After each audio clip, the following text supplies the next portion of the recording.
Dieu, ce que vous avez c'est vos Satan.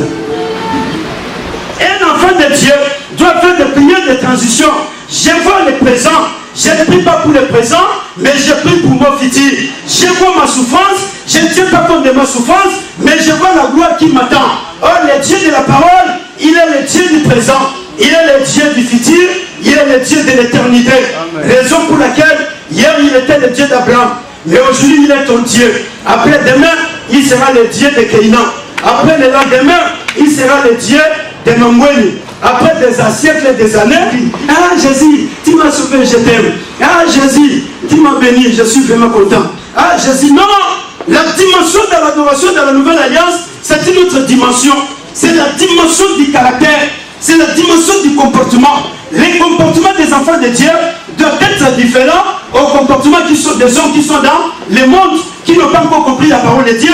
Raison pour laquelle Jésus dit, je vous donne un nouveau commandement. Les nouveaux commandements, c'est lesquels? C'est lui de vous aimer les uns et les autres. Et c'est comme ça que le monde croira que vous êtes maudits. Ah voilà la parole de Dieu. C'est par là que le monde croira que vous êtes maudits. Mais quand il n'y a pas d'amour, on n'est pas disciple de Jésus. On peut crier. C'est la parole de Dieu qui le dit, c'est pas moi. On peut tout faire. Nous vivons tous d'un commun accord. Quand les lèvres sont purifiées, quand le cœur est purifié, Isaac, on ne te dira pas d'arriver ici à 9h. Toi-même, tu vas y arriver ici avant 8h30. Tu seras ici. Parce que le cœur est déjà purifié. Les lèvres sont purifiées. On ne te dira pas, il faut que tu arrives à 10h. Donc, même toi qui viens à 11h, tu ne vas pas arriver ici à 11h. Tu vas arriver à 9h parce que la Bible dit, ils me serviront tous d'un commun à. D'un commun accord.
Afin que tu nous parles à travers sa parole, que tu nous nourrisses à travers ta parole, parce que c'est toi le Dieu qui nous donne la foi à travers la parole. Dans le nom puissant de Jésus-Christ Nazareth, j'amène toute pensée captive à l'obéissance de ta parole. Pour ceux qui ne confessent pas la Seigneurie de Jésus-Christ, je le fais taire au nom puissant de Jésus-Christ Nazareth. Merci parce que la Bible dit, Dieu a parlé une fois, je l'ai écouté deux fois. Nous voulons t'écouter deux fois ce matin. Oh, cher Saint-Esprit de Dieu, donne-nous la compréhension de la parole de Dieu. Dans le nom puissant de Jésus-Christ Nazareth. Père, nous te bénissons en ce moment et pour ta gloire. Que tout soit pour la gloire de ton Saint-Nom. Au nom puissant de Jésus-Christ, nous t'avons ainsi prié. Merci Seigneur Jésus-Christ. Merci Seigneur Jésus-Christ. Gloire et louange à toi Seigneur Jésus-Christ. Alléluia. Gloire à Dieu, que Dieu soit loué, que Dieu nous bénisse au nom de Seigneur Jésus-Christ. Salut les frères, salut la sœur qui est à gauche, qui est à droite. C'est important quand on se voit dans la présence de Dieu, dans la maison de Dieu. Jean chapitre 12, nous allons lire le 23e verset jusqu'au 28e verset.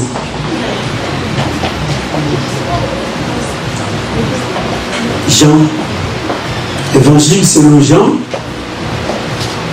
Pour le respect de la parole de Dieu, mettons-nous debout parce que nous voulons honorer notre Dieu au travers de sa parole. Ce n'est pas une punition, ce n'est pas aussi une obligation, mais c'est pour montrer à Dieu réellement que nous dépendons de lui et nous lui donnons tout le respect possible.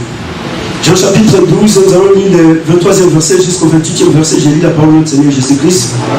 La Bible dit, Jésus leur répondit, l'heure est venue où le Fils de l'homme doit être glorifié. En vérité, je vous le dis, si le grain de blé qui est tombé en terre ne meurt, il reste seul. Mais s'il meurt, il porte beaucoup de fruits. Celui qui aime sa vie la perdra. Et celui qui haït sa vie, la perdra. Et celui qui haït sa vie, dans ce monde la conservera pour la vie éternelle. Si quelqu'un me sert, qu'il me suive. Et là où je suis, là aussi sera mon serviteur. Si quelqu'un me sert, le Père l'honorera. Maintenant mon âme est triste. Et que dirais-je? Père, délivre-moi de cette terre. Mais c'est pour cela que je suis venu jusqu'à cette terre. Père, glorifie ton nom.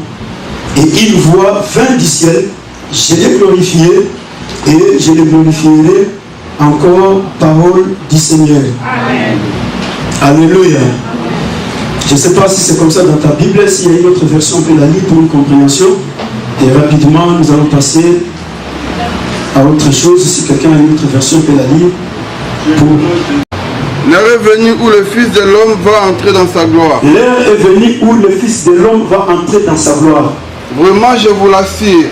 Vraiment, je vous l'assure. Si le grain de blé que l'on a jeté à terre ne meurt, si le grain de blé qu'on a jeté à terre ne meurt pas, il reste un grain unique. Il reste un grain unique. Mais s'il meurt, il porte des fruits en abondance. Il porte des fruits en abondance. Celui qui s'attache à sa propre vie, la perdra. Mais celui qui fait peu de cas de sa vie, en ce monde la gardera pour la vie éternelle. Si quelqu'un veut être à mon service, qu'il me suive.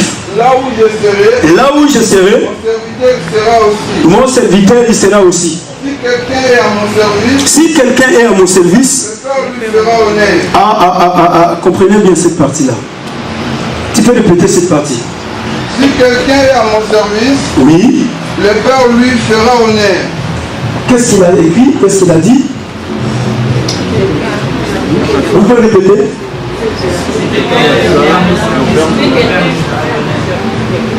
Est-ce qu'on peut tous répéter cette phrase-là? Non, moi je ne veux pas que tu dises quelqu'un. Je veux que tu dises, moi, si je suis au service de Dieu, Dieu m'honorera. Voilà la simple et la moins. Nous allons y aller. À présent, je suis troublé. Que dirais-je? Père, sauve-moi de cette terre. Mais c'est précisément pour l'affronter que je suis venu. Jusqu'à cette terre. Père, manifeste ta gloire. Alors une voix se fit entendre. Venant du ciel. J'ai déjà manifesté ma gloire. Et je la manifesterai à nouveau. Parole du Seigneur. Amen. Alléluia. J'ai déjà manifesté ma gloire et je la manifesterai à nouveau. Alléluia. C'est Jésus qui parlait à des personnes qui sont venues lui poser des questions. Et les gens sont venus les chercher. Ce sont des Grecs qui sont venus adorer Dieu à Jérusalem. Ils voulaient voir Jésus. Ils sont passés par Philippe et André. Ils voulaient voir le Seigneur. Alléluia. Et quand ils sont arrivés auprès du Seigneur, Jésus, tout étant prophète, il va changer les langages. Et ils étaient dans la joie. Nous allons parler avec Jésus. Et peut-être qu'il va nous donner une parole de consolation. Il va nous donner une parole d'encouragement, d'exhortation. Ils arrivent auprès de Jésus. Jésus leur dira, l'heure est venue où le Fils de l'homme doit être glorifié. Alléluia. La Bible dit, Jésus leur répondit, l'heure est venue où le Fils de l'homme doit être glorifié. Ah, mais Jésus, nous sommes venus pour une parole de consolation. Nous sommes venus pour que tu nous exhortes. Nous sommes venus pour que tu nous encourages. Nous sommes venus pour que tu nous parles de bonnes choses. Maintenant, tu nous parles encore de l'ère venue où le Fils de l'homme va être glorifié. Et les frères et sœurs qui étaient là, ils étaient troublés dans leurs pensées. Même Pierre, Matthieu, tous les autres, ils étaient troublés. Mais bon, Pierre, comme il était habitué avec Jésus, savait que Jésus utilisait beaucoup de paraboles. Donc Pierre, il va comprendre. Matthieu, mais les gens qui sont venus lui poser la question de savoir, ces gens, ils n'ont pas bien compris de quoi il s'agit réellement. Alléluia. Le langage de Jésus, c'est un langage très simple, mais un langage qui est codé. Un langage très facile, mais un langage, si le Saint-Esprit ne t'explique pas, tu ne sauras pas comprendre les choses. Raison pour laquelle il a dit aux disciples, moi j'ai beaucoup vécu avec vous, mais je dois partir pour que le Saint-Esprit vienne. Si le Saint-Esprit venait, lui il va vous aider à comprendre tout ce que je vous ai parlé en parabole.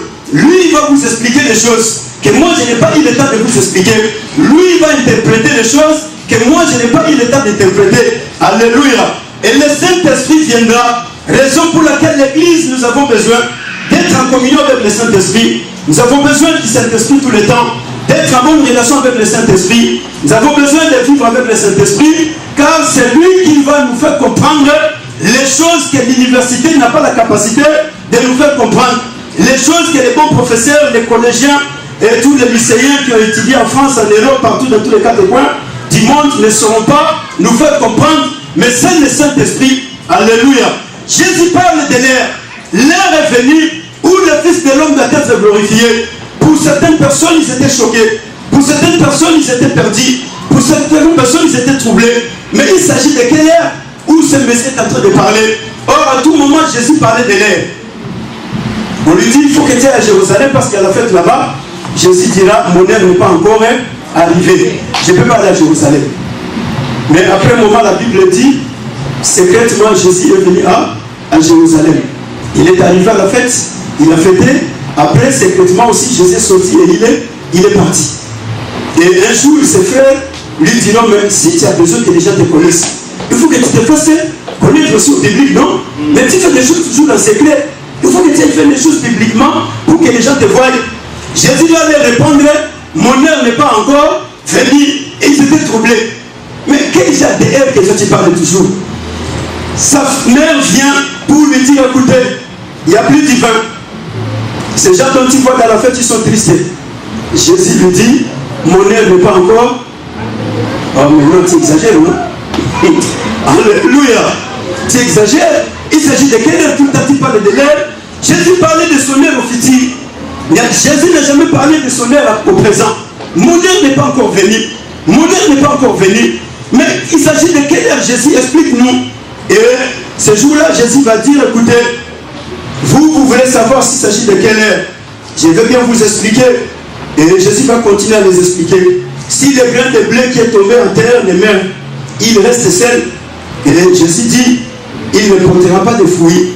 Mais s'il meurt, il portera beaucoup de fruits. Celui qui aime sa vie la perdra. Et celui qui haït sa vie dans ce monde la conservera pour la vie éternelle. Jésus va donner la réponse. Et quand Jésus donne la réponse, personne ne comprend. Mais est-ce que c'est de cette ère-là qu'il est en train de parler? Mais il s'agit de quelle ère? Alléluia. Jésus parlait de l'ère qui était très cruciale pour lui. Jésus parlait du moment très important pour sa vie. L'ère, c'est le temps, c'est le moment, c'est l'espace, c'est la période. Et Jésus parlait d'une période qui était très capitale pour lui. Jésus parlait du temps, Jésus parlait du moment. Jésus parlait d'un certain temps qui va y arriver, où les choses vont s'accomplir. Mais le temps dont Jésus parlait, ce n'était pas le temps de faire des miracles. Le temps où Jésus parlait, ce n'était pas le temps de faire marcher les paralytiques. Mais le temps où Jésus était en train de parler, Jésus parlait de sa mort, de sa résurrection et de son ascension. Voilà tout le temps Jésus utilisait le mot temps. Mon temps n'est pas encore arrivé. Raison pour laquelle un jour on voulait le tuer. Mais la Bible dit Jésus s'exilva. Jésus va fuir. Jésus va quitter. Là on voulait le tuer. Pourquoi? Parce que son temps de mourir n'était pas encore là. Et comme le temps de mourir n'est pas encore arrivé, je ne vais pas mourir. Jésus est parti. On l'a cherché, on l'a plus vu. Mais il est où parti? Ah mais non, mais il est déjà parti. Jésus parlait de sa mort. Jésus parlait de sa résurrection. Jésus parlait de son exaltation. C'est ce temps-là que Jésus parlait toujours dans la Bible. C'est comme ça que vous verrez, Jean 13, lit le premier verset. Qu'est-ce que Jésus dit? Jean chapitre 13. Jean chapitre 13, verset 1er. On a fait de la Pâque. Jésus savait que l'heure était venue. Jésus savait que l'heure était venue. Pour lui de quitter ce monde. Voilà. Pour s'en aller auprès. Pour s'en aller auprès de. Continue. La phrase continue. Pour s'en aller auprès de son Père. C'était pourquoi il a donné aux siens qu'il aime et qui étaient dans le monde une marque suprême de son amour pour eux. Répète cette phrase. Continue. C'est pourquoi il a donné aux siens. C'est pourquoi il a donné aux siens qu'il aime. Qu'il aime. Qui était dans le monde. Qui était dans le monde. Une marque suprême de son amour. Une marque suprême de son amour. De son amour pour eux. Pour son amour pour eux. La Bible dit, Jésus sachant que le temps était d'arriver, de quitter le monde et de partir vers les pères. Alléluia. Quand Jésus parlait du temps, Jésus ne parlait pas de la résurrection de Lazare. Le temps où Jésus parle dans la Bible, Jésus parle de sa mort, Jésus parle de sa résurrection, Jésus parle de son ascension, de son exaltation. Je vais mourir parce que la parole a été déjà proclamée. Depuis le temps de Noé, depuis le temps d'Adam, la parole a été déjà proclamée. Et Dieu il a prononcé la parole. Cette parole qui a été prononcée doit s'accomplir. Lui-même il vient sur la terre, il va commencer à parler. Le Fils de l'homme sera livré entre les mains des païens. Et il va mourir. Après la mort, il sera enterré. Après son enterrement, il ressuscitera. Mais la Bible dit quelque part, les disciples n'ont jamais compris ces choses. Raison pour laquelle même quand on leur dira, Jésus est ressuscité, ils avaient douté. Parce qu'ils ne comprenaient pas les langages de Jésus. Alléluia. Amen. Jésus, sachant que le temps était arrivé de quitter le monde et de partir vers le Père. Or, le temps où Jésus parle du temps de sa crucifixion. Il doit être crucifié. Et après avoir été crucifié, il va mourir sur la croix. Après avoir été écrasé sur la croix, il va être enseveli. Et après avoir été enseveli, il va ressusciter. Après la résurrection, il va retourner auprès du Père. Et après le Père, un jour, les siens vont le rencontrer dans les airs. Et après ce temps, il va encore revenir sur la terre. Jésus parle de tout ce temps. Mon heure n'est pas encore là. Mon temps n'est pas encore là. Et pourquoi vous voulez me tuer? Parce que je ne peux pas mourir avant le temps. Voilà pourquoi Dieu il travaille toujours avec nous. Si le temps n'est pas encore arrivé, les choses ne vont pas se faire. Mais quand le temps arrive, Dieu va faire les choses. Dieu il est le maître du temps et des secondes. Alléluia. La Bible dit Jésus va aimer les siens. Quand il a compris que le temps est arrivé où je dois passer du monde vers le Père, la Bible dit Jésus va démontrer la marque suprême de son amour vers les siens, vers ceux qui étaient avec lui, les disciples qui étaient avec lui. Jésus va les aimer davantage. Mais malheureusement, d'ici peu de temps, je vais vous quitter. En vous quittant, je vais vous laisser des orphelins. Mais j'enverrai un nouveau consolateur. Le consolateur viendra. Lui, il sera avec vous éternellement. Moi, je vais partir. Alléluia.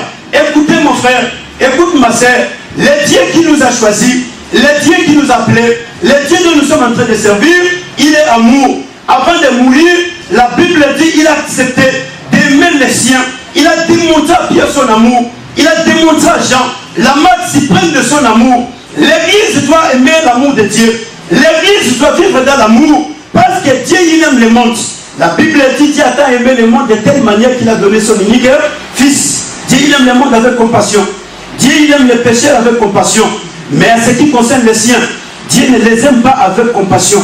Il y a une différence entre l'amour pour les siens et pour le monde. L'amour de Dieu pour le monde, c'est un amour avec compassion. Dieu, il aime les pécheurs avec compassion. Voilà pourquoi Jésus, quand les jeunes riches est apparu, la Bible dit, il a dit à Jésus, mais non, je ne peux pas vendre ma richesse, partir. La Bible dit, Jésus l'aimant. Alléluia. Amen. Jésus l'aimant. Jésus l'a aimé malgré son incrédulité. Jésus l'a aimé malgré son doute. Jésus l'a aimé malgré son rejet. Il a rejeté le salut. Il est venu de lui-même pour être sauvé. Parce que c'est lui qui a posé la question, que ferais-je pour entrer dans le royaume de... Mais il a rejeté le royaume. Malgré qu'il avait rejeté le royaume, la Bible dit Jésus l'est.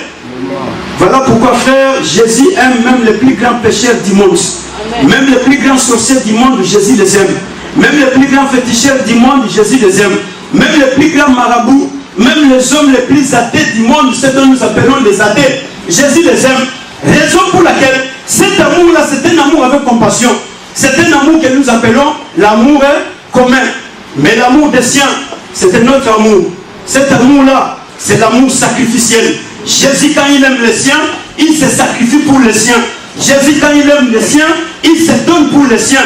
Raison pour laquelle il a dit, il n'y a pas de plus grand amour si ce n'est que de donner sa vie pour eux.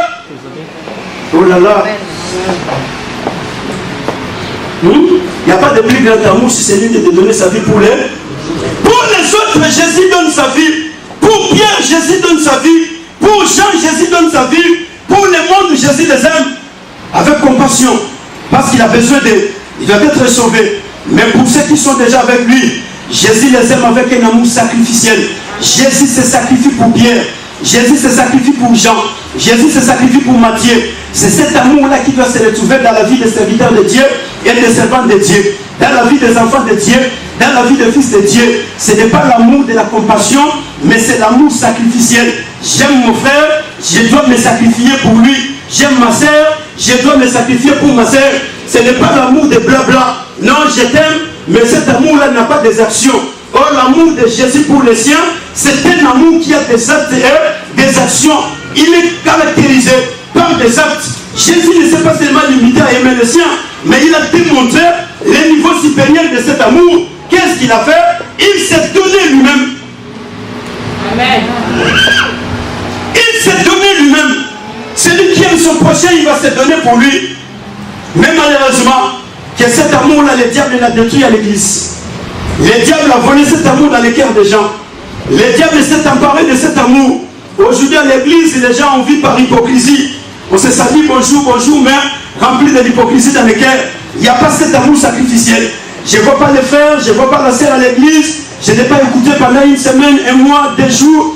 Le frère est dans une situation compliquée. Bon, je peux ou ne pas aller l'assister, ça ne me dérange pas. Je peux ou ne pas paraître dans ce problème, moi ça ne me touche pas. Mais le jour où moi j'aurai des problèmes, quand le frère ne viendra pas, qu'est-ce que je dirai?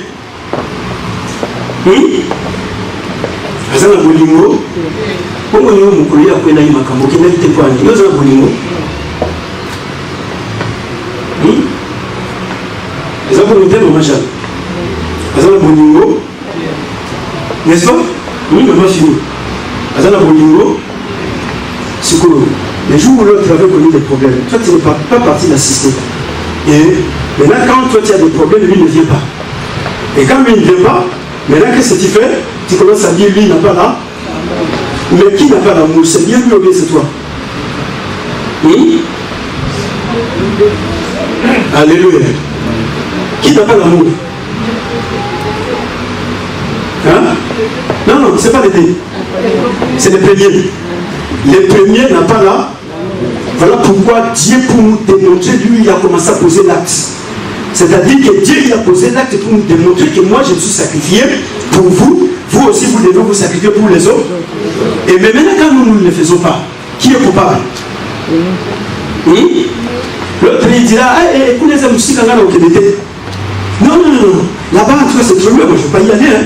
Et je vais payer des tickets, je vais faire ceci, je vais faire cela. Mais écoutez, les jours où les problèmes t'arriveront, les gens ils vont calculer la distance, ou bien les gens ils verront l'importance que tu as dans leur cœur. Parce que celui qui aime l'autre, il ne voit pas la distance. Dieu n'a pas vu la distance de quitter le ciel et descendre sur la terre. Ça fait combien de millions de kilomètres? Le ciel est pour la terre. Faisons la mathématique. Combien de millions de kilomètres? Mais ce Dieu-là, il n'a pas regardé la distance. Si c'était pour cela, Rosalie, Dieu ne serait pas venu sur la terre parce qu'il y a une grande distance qui nous sépare entre le ciel et la terre. Mais Dieu, il est parti du ciel pour descendre sur la terre parce qu'il a aimé les siens. Et comme j'ai aimé les siens, je dois me donner. Comme j'ai aimé les siens, je dois me sacrifier. Mais qu'est-ce que nous faisons quand je ne vois pas les frères à l'église, quand je ne vois pas la sœur à l'église, quand le frère a des problèmes, quand la sœur a un problème, il y a quelque chose qui lui est arrivé. Qu'est-ce que nous faisons pour les frères? Qu'est-ce que nous faisons pour la sœur? Quelle est la démarche que nous faisons? On te dit non, non, l'autre là il est éprouvé. Tu dis ah non, bon, moi aussi ces derniers temps j'ai des problèmes, je ne saurais pas y arriver. C'est pas un problème, tu ne vas pas y arriver. Mais le jour où ta situation va s'empirer, maintenant c'est l'église qui devient responsable. Ah, l'église là, il n'y a pas d'amour. Hein? Les gens de l'église là, mais est-ce que toi as-tu déjà démontré cet amour aux gens de l'église?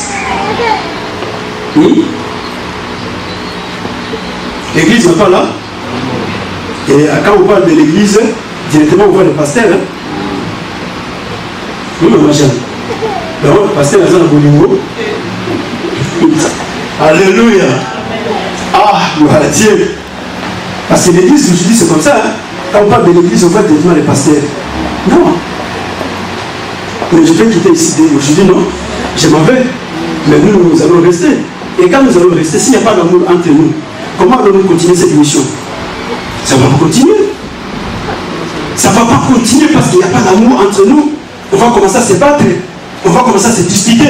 L'autre il dira non, moi j'étais le plus proche du pasteur, c'est moi qui dois rester le pasteur de l'église. Non, moi j'étais l'attaché du pasteur, moi j'étais le pasteur adjoint. Moi j'étais comment on appelle? Dans d'autres églises, il y a des termes qu'on a donnés. Hein. J'étais pasteur quoi? Donc les gens, pasteur va établir ça tout dans l'église. Pasteur titulaire, pasteur responsable, pasteur la hiérarchie de la Bible des athées. Alléluia. Alléluia. Mais quand il y a l'amour, le pasteur est parti, l'église appartient à Dieu, Dieu nous a choisis, nous allons continuer la mission pour laquelle Dieu nous a appelés. Mais quand il n'y a pas l'amour, on va commencer à se disputer. Quand il n'y a pas l'amour, on va commencer à se battre. Quand il n'y a pas d'amour, on va commencer à dissoudre l'église de Dieu. On commence à s'intoxiquer les uns et les autres. Mais toi, tu ne vois pas ce qui se passe là-bas. Tu ne vois pas ceci. Mais quand il y a l'amour, frère, nous allons travailler pour la gloire de Dieu et les choses vont aller de l'avant. Quand il y a l'amour, nous allons nous assister. Écoutez, il y a des gens qui disent je n'ai pas le temps. Hier, j'ai parlé avec le frère. Le frère, il m'a donné une parole qui était très intéressante. Lui, il y a des gens qui se disent non, je n'ai pas le temps. Mais le frère, il m'a dit, quand les gens disent qu'ils n'ont pas le temps, ce sont des menteurs. Moi, je dis, ah frère, pourquoi tu dis ça? Il me dit non. Quand les gens vont au travail, ils ont le temps, non? Quand les gens vont partout, ils ont le temps, n'est-ce pas? Mais maintenant, qu'est-ce qui leur manque de créer le temps pour les autres? Si la personne vraiment est consciente, j'ai le temps pour travailler, j'ai le temps pour faire ceci, mais qu'est-ce qui manque quand il y a des choses à faire pour créer le temps pour eux et les autres? Le temps, on le crée toujours. Quand je sais que mon frère a des problèmes, il est malade à l'hôpital, je dois aller le visiter. Mais je dois créer le temps pour aller le visiter parce qu'il est malade. Si j'ai d'amour, je vais le faire. Malgré les multiples préoccupations que j'ai de la vie, je vais créer le temps pour le voir parce que c'est mon frère. Mais le jour où il sortira de l'hôpital, je le verrai à l'église. Et tu crois en lui disant c'est là, lui il est content. Hein? C'est beau. Non, répondons non. Non. En lui disant tout cela, lui il est content. Non. Mais lui il va t'attendre aussi. Il te dira, c'est là que mon colonel est voyate. Je le crois, il a eu la peine à voyate. Souvent après tout à l'heure, qu'est-ce que tu dis? Hein? Alléluia. Non! L'église de Dieu doit vivre dans l'amour. Dieu il a donné sa vie. Jésus il a aimé les siens. Il aime le monde, il aime les pécheurs. Voilà pourquoi il a aimé même les jeunes riches qui a abandonné le salut, qui a rejeté le royaume. Il a aimé. Mais c'est un amour avec compassion. Mais l'amour pour les siens, c'est un amour sacrificiel. Je me sacrifie, je me donne pour les autres. Quand l'autre n'a pas mangé, je dois faire quelque chose pour lui donner à manger. Quand l'autre n'a pas des habits, je dois lui donner. Voilà pourquoi même Jacques dit, la foi sans les œuvres, c'est une foi qui est malade. La foi sans les œuvres, c'est une foi qui est morte. C'est une foi qui n'a pas des choses palpables qui démontrent réellement que j'ai la foi. Celui qui a la foi, il va démontrer sa foi en posant des actes. Mais la foi ne se limite pas seulement à dire Dieu je t'adore et tu crois que Dieu aussi est dans la joie. Non frère, Dieu n'est pas dans la joie quand nous l'adorons seulement ici dans ces 4000. Non, après ces 4000, Dieu sait qu'il y a des choses qui doivent se faire. Mais ces choses quand nous ne les faisons pas, Dieu aussi n'est pas dans la joie. On peut commencer à se mettre par terre ici, on peut s'agenouiller, on peut tout faire, mais ne crois pas que Dieu au ciel, il est dans la joie parce qu'ici, nous l'avons adoré. Écoutez frère, dans la nouvelle alliance, la dimension de l'adoration n'est pas la compréhension des choses que nous faisons aujourd'hui. La dimension de la compréhension, quand Jésus parle de l'adoration dans la nouvelle alliance, l'adoration c'est le comportement des hommes. L'adoration ne sont pas des chants, ce ne sont pas des cris que nous crions auprès de Dieu. C'est notre comportement. c'est notre caractère, c'est notre vie quotidienne. Notre vie quotidienne, c'est là la véritable adoration. Quand je suis vraiment un véritable adorateur, lui il doit sentir cela que lui là il est un vrai adorateur en posant des actes. C'est ça un vrai adorateur. C'est pas celui qui crie: ah Jésus, tu m'as sauvé, je t'aime. Ah Jésus, tu m'as béni, je suis vraiment content. Ah Jésus, non, la dimension de l'adoration dans la nouvelle alliance, c'est une autre dimension. C'est la dimension du caractère, c'est la dimension du comportement. Les comportements des enfants de Dieu doivent être différents aux comportements des gens qui sont dans le monde, qui n'ont pas encore compris la parole de Dieu. Raison pour laquelle Jésus dit: je vous donne un nouveau commandement. Le nouveau commandement, c'est lequel? C'est lui de vous aimer les uns et les autres. Et c'est comme ça que le monde croira que vous êtes mes disciples. Ah voilà la parole de Dieu. C'est par là que le monde croira que vous êtes mes disciples. Mais quand il n'y a pas d'amour, on n'est pas disciple de Jésus. On peut crier. C'est la parole de Dieu qui le dit, c'est pas moi. On peut tout faire. On peut venir à l'église 365 jours, matin et soir. Mais quand on n'a pas d'amour, on n'est pas disciple de Jésus. On est disciple de Jésus quand j'aime le frère. Je ne le vois pas, mais je l'appelle tout le temps pour savoir comment tu vas. Lui, il ne me voit pas, mais tout le temps, il m'appelle, il m'écrit: ah non, je suis malade, j'ai fait ceci. Ok, nous allons prier. Mais on fait toutes ces démarches parce qu'il y a l'amour. Et cet amour l'a poussé aujourd'hui de venir à l'église. Je vais adorer mon Dieu. Parce que je sais qu'il y a l'amour. Alléluia. Mais nous, qu'est-ce que nous faisons? Nous avons des téléphones iPad. Nous avons des quoi? iPad, iPhone, iPod. Allons-y, non? iPad, iPhone, iPod. Alléluia. Nous avons des aïe. Et tous ces aïe là, qu'est-ce que nous faisons avec? Et vous avez des crédits. Les gens ne diront pas: non, non, moi j'ai pas de crédit. Tout le monde a des crédits. On a des téléphones qui ont des comment on appelle ça? Vous avez des abonnements. Donc tu peux appeler quelqu'un même à 1h du matin. Même à 2h du matin, à 3h du matin, tu as la capacité d'appeler une personne pour savoir comment tu vas. Mais avec tous ces abonnements, avec tous les aïe, je ne sais pas qu'est-ce qu'on va avec. Alléluia. Et après on se dit: ah, vraiment, nous, Dieu il fait rien dans notre église. Hein. Dieu vraiment, Dieu ne fait rien. Mais nous sommes en train de pécher, non? Il faut qu'on demande pardon à Dieu. Si réellement nous avons le Saint-Esprit, nous devons demander pardon à. La Bible dit: Jésus, sachant que le temps était arrivé de quitter la terre pour aller au Père, il a aimé les siens. Jésus les a démontré la marque de la supériorité de son amour. Cet amour-là dont il a dit: il n'y a pas de plus grand amour si ce n'est que celui d'aimer les autres et de se sacrifier. Jésus dit ceci: quand vous allez pratiquer cette parole, je ne vous appellerai plus serviteurs, mais je vous appellerai mes amis. Alléluia. Quand le serviteur ne sait pas ce que fait son maître, mais l'ami, il sait tout ce que fait son ami. Frère, ça, c'est la parole de Dieu. Quand il y a l'amour, c'est là où Jésus nous appelle ses amis. Mais quand il n'y a pas l'amour, on continue toujours à être serviteur. Et un serviteur ne connaît pas ce que fait son maître. À éviter. Maître, oui, c'est ma campagne. Toi, tu es mon serviteur, je vais commencer à t'expliquer toute ma vie. Mais je ne vais pas te le dire. Reste là-bas. Vous avez le travail, non? Le patron de l'entreprise, il va venir t'expliquer tous les projets de l'entreprise. Il ne va pas t'expliquer. Mais son ami qui ne veut pas travailler à l'entreprise, il lui explique tout. Hein? Il dit: non, non, voilà les projets de l'entreprise, je vais faire ceci.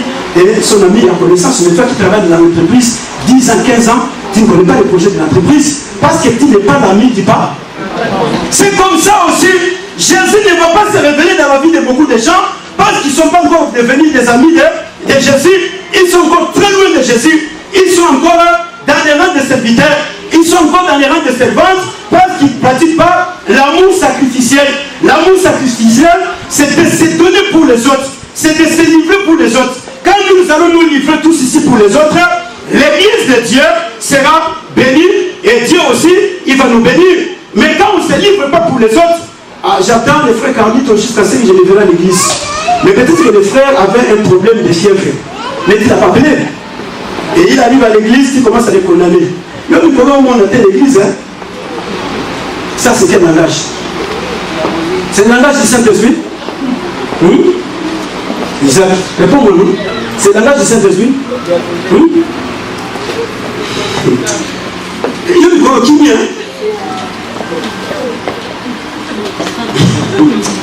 Alléluia. Non, ce n'est pas ça l'amour de Dieu. L'amour de Dieu, je vois mon frère, je vois ma soeur, je suis dans la joie. Ah, Dieu merci parce que j'ai prié pour toi et aujourd'hui tu es venu à l'église. J'ai béni Dieu parce que Dieu il a écouté ma prière et ce matin je te vois, tu es en bonne santé, je loue Dieu. Alléluia. C'est ça l'amour. Je ne vois pas les frères mais je prie pour lui. C'est ça l'amour. Je ne vois pas ma soeur mais je prie pour lui. C'est ça l'amour. Je ne vois pas les frères mais je lui exhorte avec la parole de Dieu. C'est ça l'amour. Voilà pourquoi je vous exhorte tous les jours, chaque matin, chaque soir. Je vous exhorte avec la parole de Dieu. Parce que je vous aime. Je ne veux pas que ta foi soit détruite. Tout le monde ici reçoit la parole de Dieu. Oui ou non? Amen. Même ceux qui sont en Afrique d'ici, aux États-Unis, partout, je ne fais pas avec tout le monde. J'envoie la parole. C'est ça l'amour. Ah oui, pasteur, gloire à Dieu, parce que cette parole m'a consolé. Ah, cette parole m'a exhorté. Ah, cette parole m'a réconforté pour que je puisse continuer la marche. C'est ça l'amour. Mais ce n'est pas se dire, ah, vraiment, qu'est-ce que je ferai? L'heure est arrivée. Le Seigneur va parler de l'heure. L'heure où le Seigneur parlait, c'était l'heure de sa mort. Il va mourir pour qui? Il va mourir pour moi, il va mourir pour toi, il va mourir pour tous les autres frères, il va mourir pour l'humanité tout entière. Jésus va se sacrifier sur la croix, il va se livrer. Raison pour laquelle il parlait de l'heure. Il parlait de sa propre mort, il parlait de sa résurrection, il parlait de son ascension, il parlait de son exaltation. Alléluia. Voilà pourquoi quand Jésus parlait ces choses, il était dans la joie. Mais comme Jésus était un plus grand prophète, plus que tous les prophètes, Jésus parlait de ces choses et après tout cela, il va aller à Gethsemane pour prier. Alléluia. Jean chapitre 17. Jean 17, quelle est la parole de Dieu?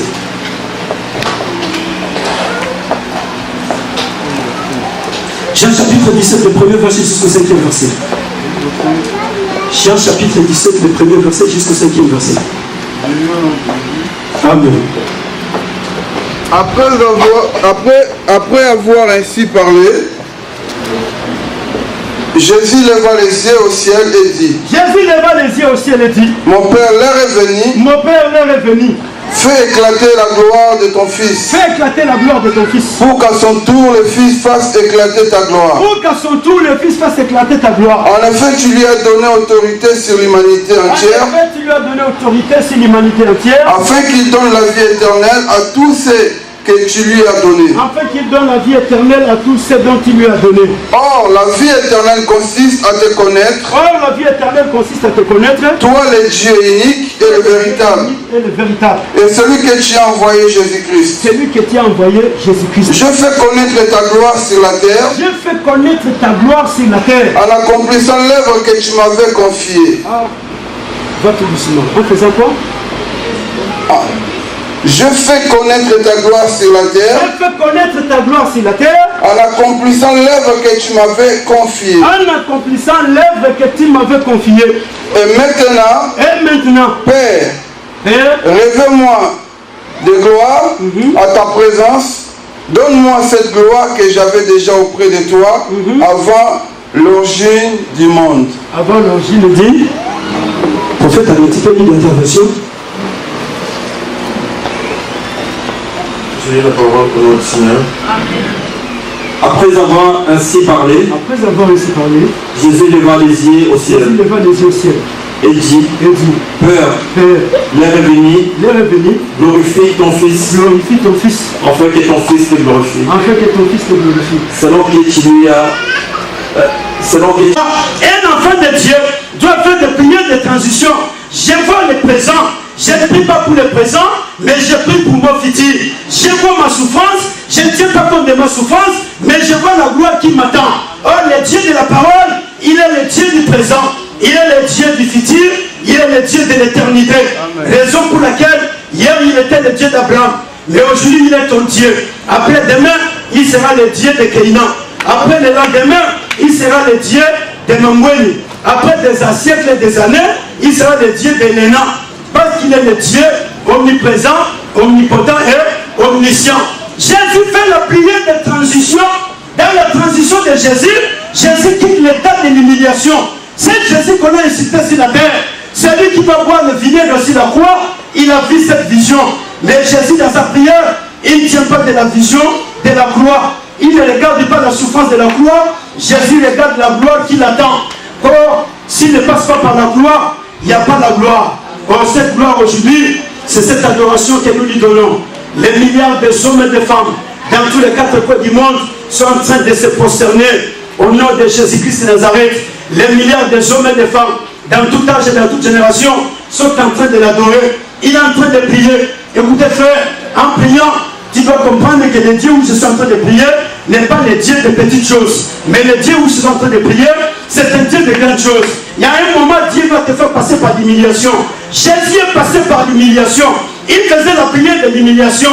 Si cela est possible, éloigne de moi là, la coupe. Mais quand le temps de la gloire est arrivé, Jésus dit au Père, glorifie-moi, parce que moi aussi j'étais glorifié. Glorifie-moi parce que moi aussi j'étais glorifié. Donne-moi la gloire parce que moi aussi j'ai fait connaître ta gloire dans le monde. Écoutez mon frère, écoute ma soeur. À un moment, Dieu va te faire passer par l'humiliation. Les hommes vont te rejeter. Tout le monde va parler mal de toi. Les gens vont commencer à taillir. Mais dans toutes ces choses, c'est le chemin choisi par Dieu. Alors Dieu, il t'amène dans la gloire. Mais pour que tu entres dans la gloire, il faut passer par ce chemin. Ce chemin s'appelle la croix de Calvaire. Ce chemin s'appelle l'humiliation des hommes. Ce chemin s'appelle les insultes. Ce chemin s'appelle les problèmes qui arrivent dans la vie, les difficultés. Toutes ces choses, ce sont des choses utilisées par Dieu pour amener les hommes dans la gloire. Jésus va prier. La gloire que j'avais auparavant, j'ai besoin que tu puisses me donner cette gloire. Alléluia. Amen. Mais la personne que Dieu va utiliser, c'est Judas. Pour que Jésus entre dans la gloire. Jean 13, verset 30. Là, pourquoi frère, les hommes sont venus à la montée. Attention, on a eu le gars. Vous voyez, on demande la gloire. Attention, il y a eu le gars. Attention, tout a eu le gars. Jean 13, verset 30 à 32. Dès que Judas y prit le morceau de pain, il s'est hâté de sortir. Il faisait nuit. Quand il fut parti, Jésus dit, maintenant la gloire du Fils de l'homme éclate. Oh. Alléluia. Jésus dit quoi? Maintenant la gloire du Fils de l'homme éclate. Maintenant la gloire du Fils de l'homme éclate. Et Dieu va être glorifié. Dieu va être glorifié par lui. Et Dieu à son tour va glorifier le Fils de l'homme. Oh là là là là là là là. Dieu à son tour fera quoi? Il va glorifier le Fils de l'homme en lui-même. Ah. Et il le fera bientôt. Il le fera bien.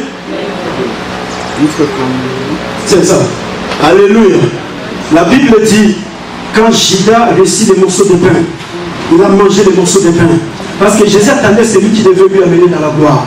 Il y a des gens sur la terre, Dieu les a mis dans ton chemin pour t'amener dans la gloire. Mais le plus grand mal, c'est parce que nous ne comprenons pas l'interprétation de la parole de Dieu. On a très mal compris la parole de Dieu. On s'est dit, il faut aller à Batumala, au moment de la gloire. Il faut aller à Batumala, tout caillou pour que la gloire en amener. Ces gens-là, ils vont te pousser à chercher Dieu. Ces gens-là, ils vont te pousser à obéir à Dieu. Ces gens-là, ils vont te pousser à craindre Dieu. Ces gens-là, écoutez frère, s'il n'y avait pas Saul, David a une embêté. Attends mon colonel. S'il n'y avait pas Abner, David ne craignerait jamais Dieu sur la terre. Mais si David craignait Dieu, c'est à cause de Saïd. C'est à cause d'Abner. Parce que David, il savait, soit il ne savait Saul au Congo. Il a dénigré son Dieu. Et comme il a dénigré son Dieu, voilà les choses qui vont lui arriver. Soit il ne savait Abner au Congo.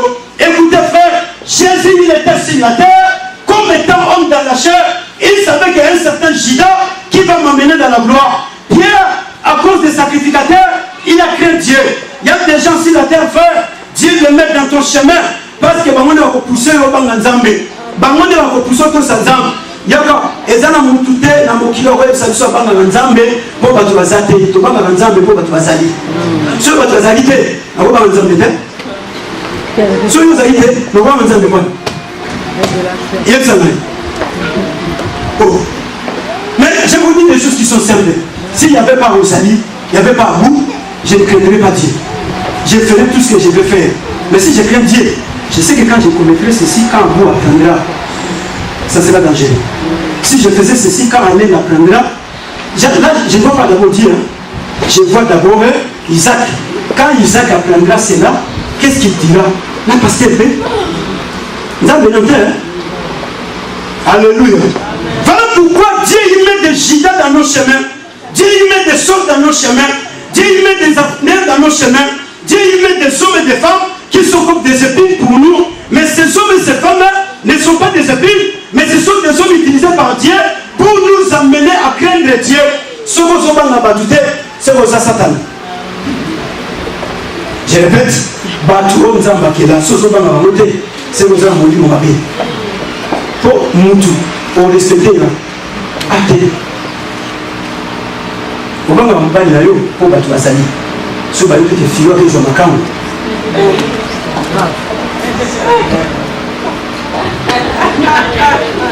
alléluia.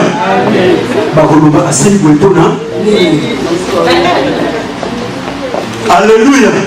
C'est parce qu'il y a des gens qui nous entourent. S'il n'y avait pas ces gens qui nous entourent, voilà pourquoi Hébreu dit, nous sommes entourés par un grand nombre de témoins. Hébreu chapitre 12. La Bible le dit, non? Tu peux lire ce verset. Nous sommes entourés par un grand nombre de témoins. C'est à cause de ces témoins-là qu'aujourd'hui nous craignons Dieu. Et ça, quand tu penses que dans un méga bon des autres, ben comment dans un métier, au secours de la barre, nous sommes mon accueil déjà. À comme une église, elle a dit, ah, tu peux me des autres, mais non, il y a la barre. Frère a venu tranquillement, il a évité pourquoi venir. Ah, frère, nous avons mis ça. Ah, mais frère, nous avons la barre de mythe. Ah, l'église des églises, elle a fait bien. Hébreu, chapitre 12. Alléluia. Quelle nous dit la parole de Dieu? Ils ont dit Hébreu, l'autre chapitre 12, le premier verset jusqu'au deuxième verset. Quelle dit la parole de Dieu? Jésus, Hébreu 12, premier à deuxième verset. C'est pourquoi nous aussi nous sommes entourés. C'est pourquoi nous aussi nous sommes entourés d'une telle foule de témoins. D'une telle foule de témoins. Débarrassons-nous de tous les fardeaux. Débarrassons-nous de tous les fardeaux. Du péché qui nous cerne. Et du péché qui fait quoi? Qui nous cerne si facilement, oui, de tous côtés. Et courons avec endurance les preuves qui nous ont été proposées. Alléluia. Gardons les yeux fixés sur Jésus, qui nous a ouvert le chemin de la foi, voilà, et qui est la porte de à la perfection, parce qu'il avait envie la joie qui lui a été réservée. Il a enduré la mort sur la croix, en méprisant la honte attachée à tel supplice, et désormais il siège à la gloire du trône de Dieu. Alléluia. Nous donc aussi, puisque nous sommes environnés d'une si grande liée de témoins, rejetons tout fardeau le péché qui nous enveloppe si facilement et courons avec persévérance dans la carrière qui nous est ouverte, ayant le regard fixé sur Jésus, le chef de la consommation de la foi, qui est en vie de la joie qui lui a été réservée, a souffert la croix, méprisé de l'ignominie et s'est assis à la droite du trône de Dieu. Alléluia. C'est à cause de cela que nous craignons Dieu. Je crains Dieu parce qu'il y a ma femme. Si je faisais ceci quand ma femme l'apprendra, ça sera très dangereux. Toi tu crains Dieu parce que tu as ta femme, tu as tes enfants. Quand Héritier apprendra, papa qui a fait cela, mais papa n'est pas sérieux, hein. Alléluia. Voilà pourquoi la Bible dit, nous sommes entourés d'une si grande nuée de témoins. Les gens qui ne font pas l'église, les païens, ils nous regardent. Voilà pourquoi un enfant de Dieu doit avoir un bon comportement. Il doit avoir un bon caractère. Il doit avoir un bon langage. Il doit savoir s'habiller modestement. Parce que nous sommes entourés de nuées. Les gens qui sont de l'autre côté, ils nous regardent. Voilà pourquoi quand nous commettons des bêtises, ils font vite des propagandes. Il y a des vidéos qui sont publiées sur YouTube. Pasteur tel il a fait ceci, apôtre tel il a fait cela, évangéliste tel il a fait ceci. Car la Bible dit, ces nuées de témoins nous enveloppent, et la parole dit, rejetons les péchés qui nous accablent si facilement. Pourquoi? Parce que ces gens-là, ils doivent aussi voir Dieu. Mais ils verront Dieu par moi, ils verront Dieu par toi. Alléluia. Aujourd'hui, papa, il est venu à l'église parce qu'il a vu sa fille. Comment il se comporte? N'est-ce pas? Ouais. Le comportement de sa fille l'a attiré. Habite moi, on a qui est comme encore. Et là, le monde a commis pendant moi si à Maïli. Donc, il est là, il est là, le papa. Mais si nous ne tenons pas compte de tout ce qui nous entoure, nous disons, là, la salle de là. Non, ce n'est pas un problème. Mais tu vas empêcher les autres d'entrer dans le royaume de Dieu. Tu vas continuer à prier. Dieu il va continuer à t'exaucer. Mais ceux qui sont là-bas, quelle sera leur vie? Quel sera leur futur? Parce que Jésus veut aussi qu'ils puissent entrer dans le royaume de Dieu. Alléluia. Jésus va dire, l'heure est venue où le Fils de l'homme va être glorifié. Jésus doit être glorifié par le Père. Écoutez mon frère, écoute ma soeur. Quand tu sers Dieu sur la terre, sache-le qu'il y aura un moment où Dieu va te glorifier. Mais en servant Dieu, la Bible dit ceci. Jésus lui-même va dire, si le grain qui est semé ne meurt pas, ne produira pas ses fruits. Mais le grain qui est semé sous la terre doit mourir sous la terre. Et quand ce grain mourra sous la terre, c'est par là qu'après il fera quoi? Il produira des fruits. Alléluia. Hein? La semence a été tombée, non? Mais là, ça doit produire beaucoup de... Parce que la graine qui a été semée a produit sous la terre. Et mort sous la terre. Et comme cette graine-là a été écrasée sous la terre, maintenant ça doit germer. Quand ça va germer, ça va produire beaucoup de fruits. Donc là, quand il s'en va, il y a une plante. Quel mystère! Nous changeons. Quel mystère! Donc là, il s'en va, il 25. Quel mystère! Maintenant, Jésus va parler de cette parabole. Et quand Jésus parle de cette parabole, Jésus parlait de sa propre vie. Jésus dit, je dois mourir pour qu'enfin que je puisse sauver des milliards d'hommes et de femmes sur la terre. Donc nous aussi, nous devons mourir. Si notre vie n'est pas transformée, si notre langage n'est pas transformé, notre caractère, voilà pourquoi les gens sont venus à l'église.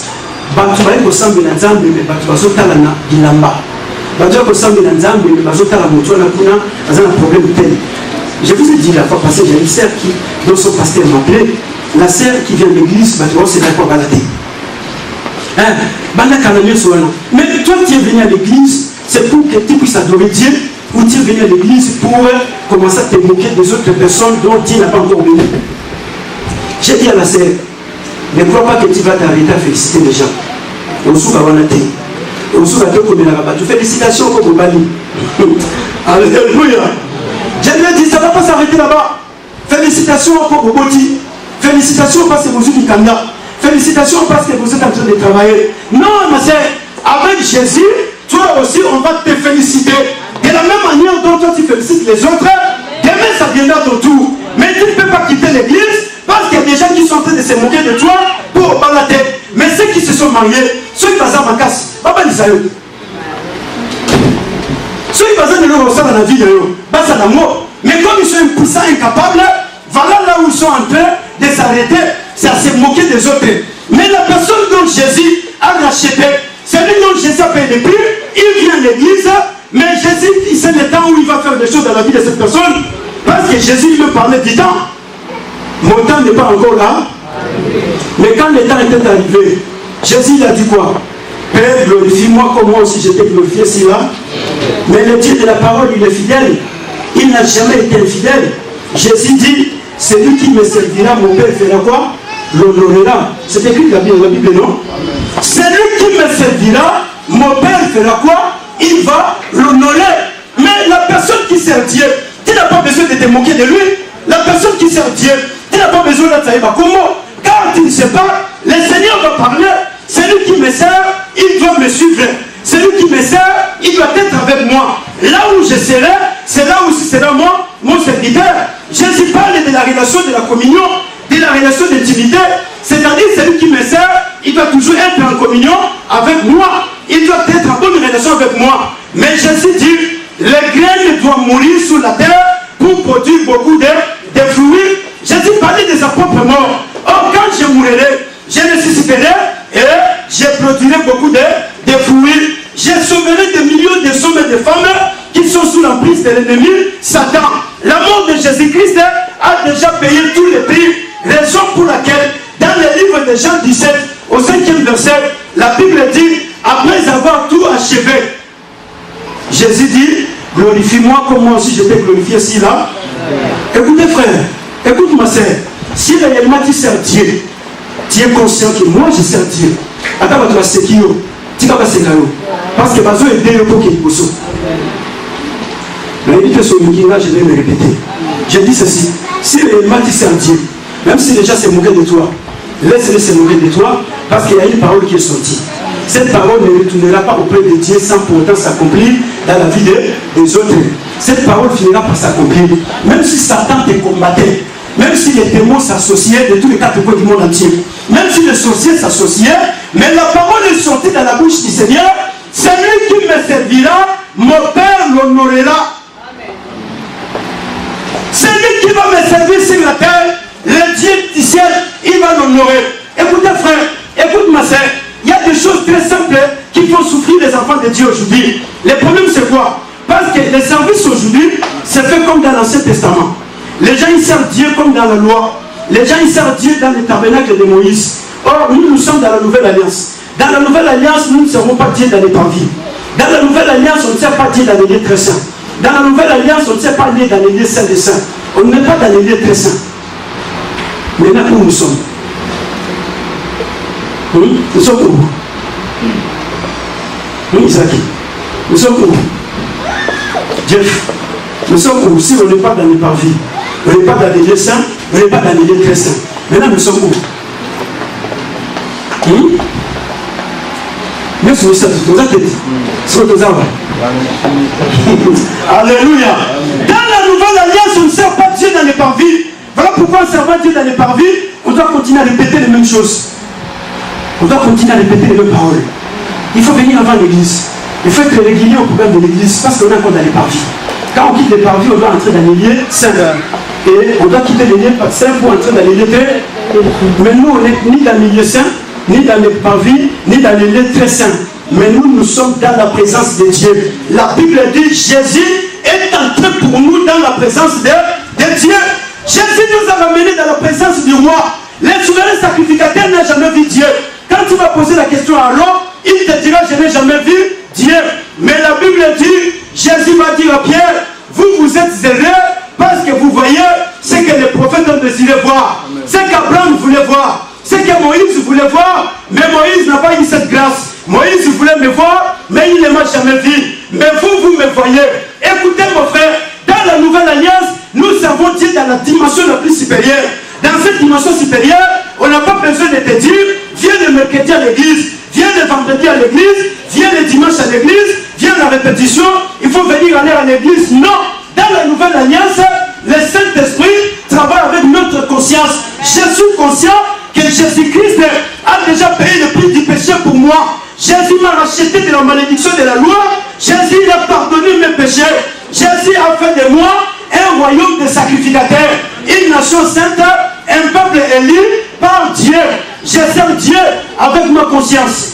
Je viens à l'église avec ma conscience. Je sais que je vais à l'église non pour regarder comment les gens se sont habillés, mais je vais à l'église pour adorer Dieu.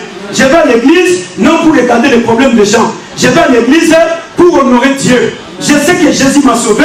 Si moi je ne vais pas à l'église, qui ne voit pas Dieu dans les lieux saints, dans les parvis et dans les lieux très saints. Non, nous sommes dans la gloire de Dieu. Voilà pourquoi Paul dit, Christ à nous, c'est l'espérance de la gloire. Le mystère caché de tout le temps, aux prophètes et aux anciens. Mais Dieu l'a révélé aux apôtres et aux prophètes du Nouveau Testament. Écoutez frère, dans le Nouveau Testament, les choses se font différemment par rapport à l'Ancien Testament. Si aujourd'hui, nous les chrétiens, nous souffrons, on est toujours en train de chasser les démons, c'est parce qu'on n'a pas encore pris le temps d'entrer dans la dimension de la compréhension du service de Dieu. Or, dans la dimension de la service du service de Dieu, l'adoration aujourd'hui, c'est notre comportement, notre caractère, notre langage, notre vie, c'est ça le service. Donc pour que je donne l'offrande à l'église, je n'ai pas besoin qu'on puisse me donner 15 000 versets. Je suis conscient que Jésus s'est sacrifié pour moi. Et si j'ai donné 1000 euros, qu'est-ce que ça représente avec la mort de Jésus? Voilà pourquoi la Bible dit, les gens vendaient leurs champs parce qu'ils regardaient la grandeur de cette œuvre de la croix. Amen. Ils ne pouvaient pas supporter cela. Et les gens vendaient leurs champs, ils prenaient tout l'argent, ils l'emmenaient dans le temple. Frère, l'œuvre de la rédemption accomplie par Jésus-Christ de la croix. Mais tu vas le remplacer avec quoi? Jésus a pardonné nos péchés. Jésus a changé notre chemin. On devrait aller passer l'éternité en enfer avec Satan. Mais Jésus a changé notre destination. On va passer l'éternité avec Dieu. Et ce Dieu-là, qu'est-ce que tu vas lui donner? Les chants que nous chantons ici, ça ne suffit pas. La prédication que je prêche là, ça me démontre que c'est insuffisant pour Dieu. Tout ce que nous faisons, c'est insuffisant. C'est comme ça que les gens de la Nouvelle Alliance, dans l'église primitive, ils ont regardé l'amour de Jésus. Non, on n'a rien à donner. Ils vendaient leurs champs. Ils déposaient les prix aux pieds des apôtres. Ils se sacrifiaient. Ils allaient à l'évangélisation. Ils gagnaient des âmes. La Bible dit chaque jour, le Seigneur augmentait le nombre de ceux qui étaient sauvés. Parce que les gens, ils savaient que moi, Jésus m'a sauvé. J'ai aussi d'autres personnes à sauver. Alléluia. Mais si nous ne comprenons pas la dimension, on va rester là. C'est comme ça que vous verrez dans les églises, on continue à répéter les mêmes paroles. Sophonie chapitre 3, verset 9.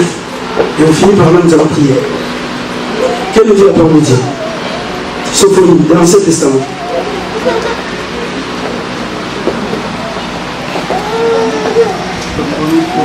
Verset 9 à 10. Amen.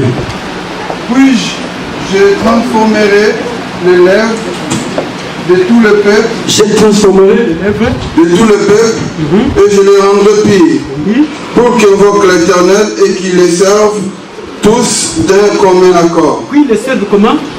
Tous d'un commun accord. Tous d'un commun accord. Et d'au-delà de fleuve de l'Éthiopie, tous mes adorateurs, les hommes que j'ai dispersés, viendront m'apporter des offrandes. Alléluia. Vous avez trouvé cela dans vos Bibles? Vous avez dit, tu peux lire dans ta Bible?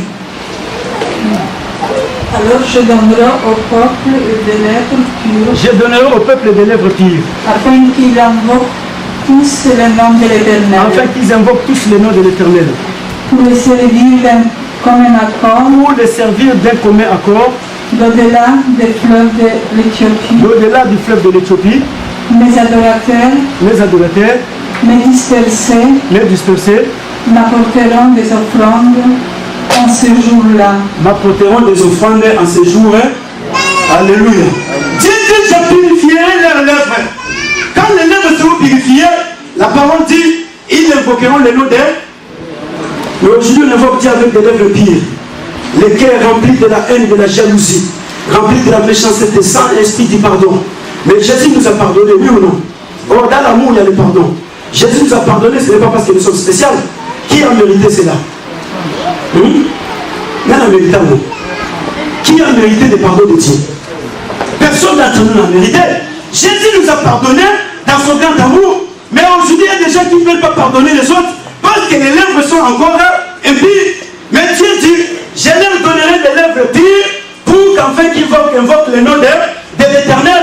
Écoutez mon frère, quand tous ici nous avons des lèvres pires, les lèvres pires ne parlent que des choses qui sont pires. Ceux qui sont pires, ils parlent des choses qui sont pires. Et ce qui est pire, c'est quoi? C'est la parole de Dieu. La Bible dit, vous êtes déjà pire à cause de la parole que je vous ai. Quand la parole de Dieu vient, la parole nous rend pire. La parole purifie nos cœurs. La parole enlève à nous la haine, la jalousie, la méchanceté. La parole enlève tout ce qui est de Satan. Et la parole purifie. Quand nous allons invoquer Dieu, Dieu va descendre et il va faire des choses. Mais quand les lèvres sont encore pires, les cœurs ne sont pas encore purifiés, même si on invoquait Dieu, Dieu ne viendra pas. Et la Bible dit, ils me serviront tous d'un commun accord. Alléluia. Ils me serviront tous d'un commun accord. Quand les lèvres sont purifiées, quand le cœur est purifié, Isaac, on ne te dira pas d'arriver ici à 9h. Toi-même, tu vas y arriver ici avant 8h30. Tu sais ici. Parce que le cœur est déjà purifié. Les lèvres sont purifiées. On ne te dira pas, il faut que tu arrives à 10h. Donc, même toi qui viens à 11h, tu ne vas pas arriver à 11h. Tu vas arriver à 9h parce que la Bible dit, ils me serviront tous d'un commun accord. D'un commun accord, ils me serviront tous. Si tous ensemble d'un commun accord, nous allons servir Dieu et nous verrons le progrès. Or, nous parlons de Dieu des grands progrès. Mais pour qu'il y ait le progrès, nous devons servir Dieu d'un commun accord. Nous devons servir Dieu tous ensemble. Amen. Nous devons servir Dieu avec un accord qui est unique.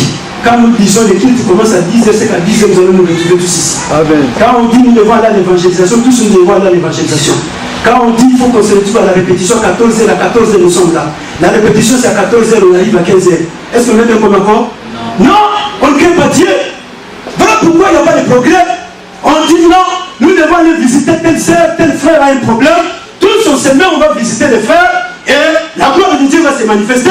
La Bible dit, tous me serviront d'un commun accord.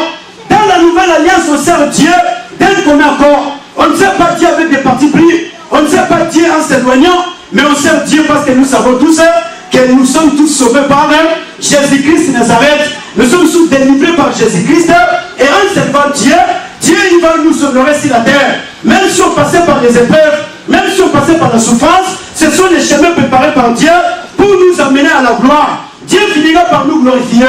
Dieu finira par glorifier cette église parce que l'église continue à le servir. Dieu finira par te glorifier et que Dieu puisse te glorifier sur cette terre. Toi qui as servi Dieu, qui as longtemps pleuré, j'ai pris pour toi que Dieu puisse te glorifier. Mais la moindre des choses, continue à servir Dieu. Tu vivras la gloire de Dieu. Continue à servir Dieu. Dieu il te fera du bien. Dieu n'a jamais menti. J'ai lu toute ma Bible. Je n'ai jamais vu là où Dieu il a menti aux hommes. J'ai vu les hommes sur la terre qui ont pleuré. Mais ils continuent à servir Dieu. Ils sont en train de gémir au-dedans d'eux. Ah Dieu, pourquoi je n'ai pas telle chose? Mais en marchant dans l'obéissance comme Jésus, en marchant dans la crainte de Dieu. Aujourd'hui nous savons Dieu, mais on n'obéit pas Dieu. On ne craint pas Dieu. On fait des choses qui ne n'honorent même pas Dieu. Mais le Dieu de la parole il dit, quand nous avons des lèvres impies, nous allons l'invoquer. Dieu descendra. Mais aujourd'hui on saillit entre nous. On commence à se parler mal les uns les autres. Invoquons Dieu et Dieu il va descendre. Dès comme encore il me sait, et mes adorateurs de l'Europe des offrandes, de l'autre côté du fleuve. Alléluia. C'est ça la parole de Dieu. Donc nous devons servir Dieu tous bien commun. Hein? D'accord. Mettons-nous debout, nous allons prier.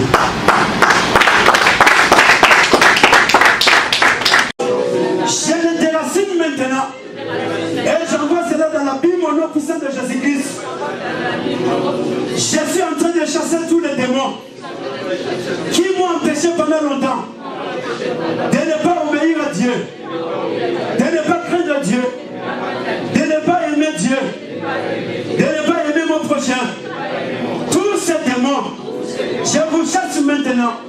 Dans le nom puissant de Jésus-Christ de Nazareth, vous allez quitter ma vie maintenant. Vous allez quitter notre église maintenant. Vous allez quitter dans le nom puissant de Jésus-Christ de Nazareth. Car nous, Jésus nous a rachetés. Pour les servir. Nous sommes là pour glorifier Dieu sur la terre. Et dès aujourd'hui, nous allons glorifier notre Dieu. Dès aujourd'hui, je vais servir mon Dieu qui m'a libéré de l'emprise de Satan. Je vais servir mon Dieu qui a pardonné mes péchés. Il est mon Père. Je vais le servir avec amour, avec crainte, avec fidélité, avec obéissance. Toi, Satan, là où tu semais la division dans l'église, aujourd'hui, tous les démons de la division, nous vous chassons maintenant, dans le nom puissant de Jésus-Christ de Nazareth, tous les démons de la séparation, les démons de commérage, tous les démons de doute, les démons d'incrédulité, nous vous chassons, les démons de la négligence. Nous vous envoyons dans la Bible, au nom puissant de Jésus-Christ de Nazareth. Aujourd'hui, nous prenons l'engagement de servir Dieu d'un commun accord. Parce qu'il est écrit, j'ai purifié les lèvres. Ils invoqueront l'Éternel. Et ils me serviront d'un commun accord. Dès aujourd'hui, nous, l'église de la foi authentique, nous prenons l'engagement de servir Dieu d'un commun accord. Dans le nom puissant de Jésus-Christ de Nazareth. Dans le nom puissant de Jésus-Christ de Nazareth. D'un commun accord. Notre Dieu, nous allons te servir. Car tu nous as rachetés pour que nous puissions te servir. Nous allons parler le même langage. Nous allons marcher dans la même direction. Au nom puissant de Jésus-Christ de Nazareth. La Bible dit, ils donneront des offrandes de mes adorateurs. Et dès aujourd'hui, Nous allons offrir à notre Dieu nos offrandes pour l'avancement de l'œuvre de Dieu. Dans le nom puissant de Jésus-Christ Nazareth. Parle au Saint-Esprit. Non, toi-même tu vas parler maintenant tes paroles à toi. Parle au Saint-Esprit qu'il t'aide afin que tu puisses servir Dieu. Parle au nom puissant de Jésus-Christ Nazareth.